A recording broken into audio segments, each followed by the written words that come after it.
Hello students, welcome to your own channel. हम लोगों ने लास्ट वीडियो में कर लिया था कि heating effect of electric current क्या होता है। अब हम लोग पढ़ने जा रहे हैं practical applications of heating effect of electric current.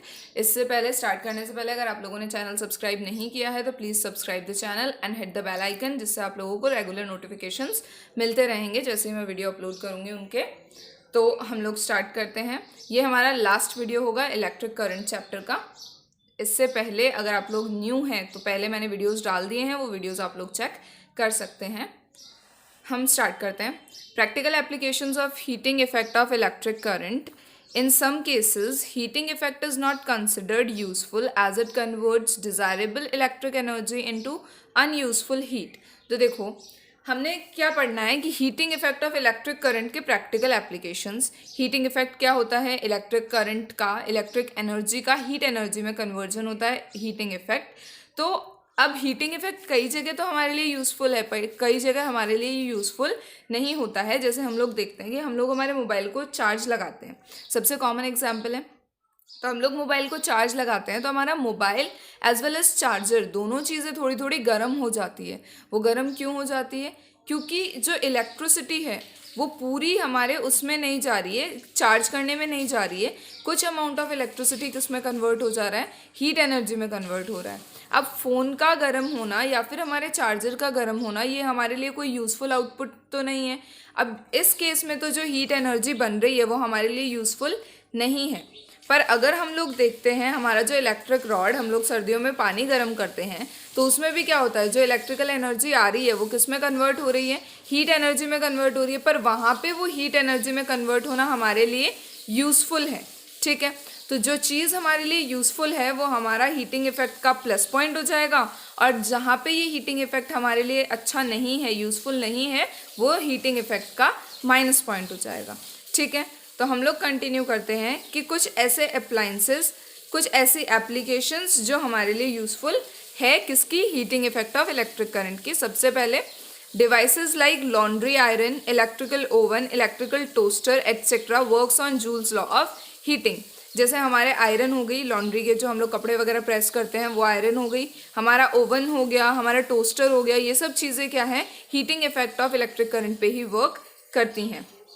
Next है electrical heating is also helpful in producing light.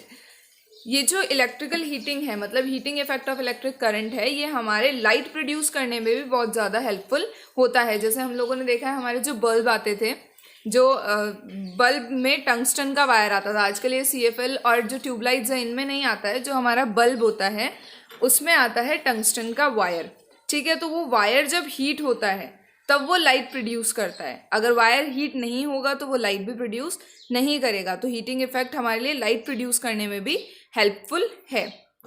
एक आता है इलेक्ट्रिकल फ्यूज़। इलेक्ट्रिकल फ्यूज़ क्या होता है? हमारे घर में जो सर्किट बनता है, सर्किट ही तो है हमारे घर में हर तरफ, तो वो सर्किट को बहुत ज़्यादा पावर अगर एकदम से करंट की आ जाएगी तो सर्किट ब्रेक हो जाएगा, क्योंकि वो उसमें टेंडेंसी नहीं है इतनी कि वो इतने पावर को झेल सके।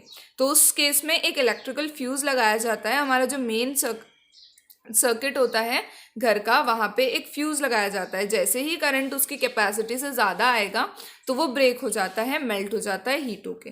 ठीक है, नेक्स्ट है इलेक्ट्रिकल पावर। ये हमारा लास्ट टॉपिक है।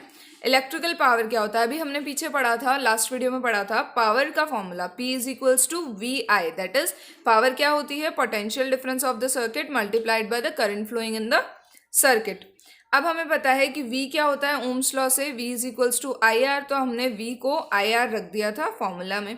जब हमने P is equals to IR रखा तो I और I मल्टीप्लाई हो गया, I स्क्वायर बन गए। तो हमारे पास पावर का फॉर्मूला क्या बन गया? I स्क्वायर R, जहाँ पे I क्या है? करंट है, और R क्या है? रेजिस्टेंस। सेम चीज़ हम लोगों को अगर ये फॉर्मूला पता है कि V is equals to IR होता है, तो हमें ये भी फॉर्मूला पता है कि I इज इक्वल्स टू क्या हो जाएगा? V upon R। तो हमने यहाँ पे I की जगह V अपॉन R रख दिया। देखो I स्क्वायर R है हमारे पास, अगर हम I की जगह V अपॉन R रख देते हैं तो हमारे पास कुछ ऐसा बनेगा। अब ये बन जाएगा V square R upon R square. R से R का स्क्वायर कैंसिल, तो हमारे पास फॉर्मूला क्या बन गया? V square upon R। ठीक है। तो पावर के दो फॉर्मूला हो गए, एक आई के टर्म्स में, एक वी के टर्म्स में। अगर हमें कैलकुलेशन में कहीं ये फॉर्मूले लगाने पड़े, अगर हमें करंट दिया हुआ है तो आई स्क्वायर आर वाला लगा देंगे, और पोटेंशियल डिफरेंस दिया हुआ है तो वी स्क्वायर आर वाला लगा के हम लोग हमारी पावर कैलकुलेट कर लेंगे।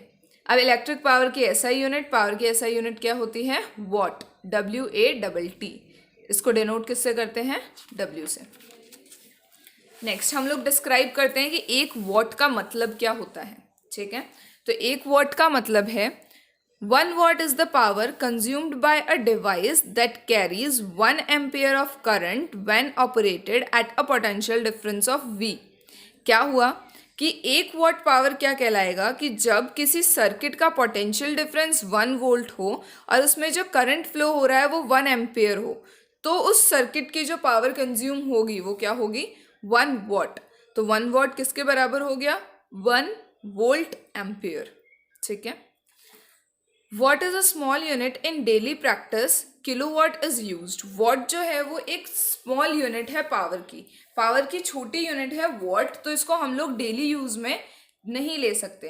तो हमारे जो डेली में बोलने में काम आती है या हमारी पावर के जो अप्लायंसेस होते हैं वो किलोवाट्स में होते हैं। अब किलोवाट में क्या होगा कि 1 kilowatt hour is equals to 1000 watts.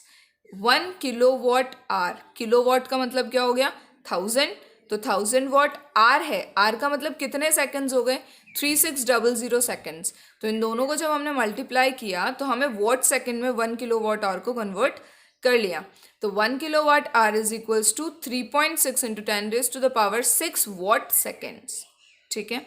अब 1 किलोवाट आवर कन्वर्ट हो चुका है वॉट सेकंड में। अब वॉट सेकंड को अगर हमें जूल में कन्वर्ट करना है तो कैसे कर सकते हैं?